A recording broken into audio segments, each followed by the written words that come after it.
एक साहबी रसूल रात को अपने घर में आराम फरमा थे और उन्हें प्यास लगी तो उन्होंने अपनी एहलिया से पानी मांगा। उनकी एहलिया साहबिया औरत थी।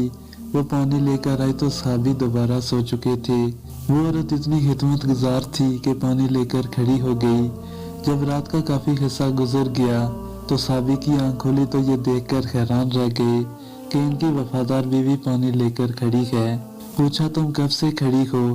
उस साहबिया औरत ने जवाब दिया कि जब आपने पानी मांगा था मैं पानी लेकर आई तो आप आराम फरमा चुके थे, इसलिए मैंने आपको जगाकर आपके आराम में खलल डालना मुनासिब न समझा और सोना भी गवारा न किया, क्योंकि मैंने सोचा कि मुमकिन है फिर आपकी आंख खोले और आपको पानी की तलब हो और कोई पानी देने वाला न हो, कहीं खिदमत गुजारी और वफादारी में कोताही न हो जाए, इसलिए मैं सारी रात पानी लेकर खड़ी रही। जब इस औरत ने यह कहा कि मैं सारी रात खड़ी रही तो इस साहबी की खैरत की इंतहा न रही। वो फौरन उठकर बैठ गया और अजीब खुशी की कैफियत में अपनी बीवी से कहने लगा कि तुमने खिदमत की इंतहा कर दी है। अब मैं तुमसे इतना खुश हूँ कि आज तुम मुझसे जो मांगोगी मैं दूंगा। साहबिया ने कहा कि किसी चीज की जरूरत नहीं, बस तुम राजी और खुश रहो। लेकिन जब साहबी ने बार बार इसरार किया तो औरत ने कहा कि अगर जरूर मेरा मुतालबा पूरा करना है तो मेहरबानी करके मुझे तलाक दे दो।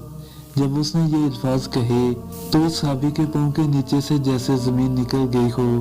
वो हक्का बक्का और हैरान रहकर अपनी बीवी का मुंह देखने लगा कि ये क्या कह रही है। उसने कहा, इतनी खिदमत गुजार बीवी आज मुझसे तलाक का मुतालबा कर रही हो। उसने कहा, चूंकि मैं वादा कर चुका हूँ इसलिए तेरा मुतालबा तो पूरा करूंगा, लेकिन पहले रहमत आलम सल्लल्लाहु अलैहि वसल्लम की खिदमत में चलते हैं। आपसे मशवरा करने के बाद जो फैसला होगा इस पर अमल करूंगा। चनाचे सुबह सादक का वक्त हो चुका था। ये दोनों मियाँ बीवी अपने घर से निकल कर रहमत आलम सल्लल्लाहु अलैहि वसल्लम के हुजरा की तरफ रवाना हो गए। रास्ते में एक गड्ढे में साहबी का पांव फिसल गया और वो गिर गए। इसकी बीवी ने हाथ पकड़कर साहबी को उठाया और कहा कि आपको चोट तो नहीं आई? साहबी ने कहा, और तो कुछ नहीं, अलबत्ता पांव में तकलीफ है। साहबिया औरत ने फरमाया, चलो वापस घर चलें। साहबी ने कहा, अब तो करीब आ चुके हैं। साहबिया कहने लगी, नहीं वापस चलो।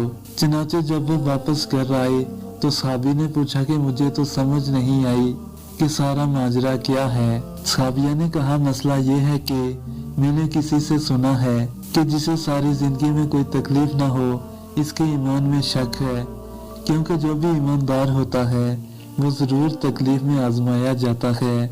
मुझे तो आपके साथ रहते हुए 15 साल का अरसा हो चुका है, लेकिन आपको कभी सर में भी दर्द नहीं हुआ, इसलिए मुझे शक हो गया और मैंने सोचा कि ऐसे आदमी के निकाह में रहने का क्या फायदा है जिसका ईमान मशकूक हो, इसलिए मैंने तलाक मांगी।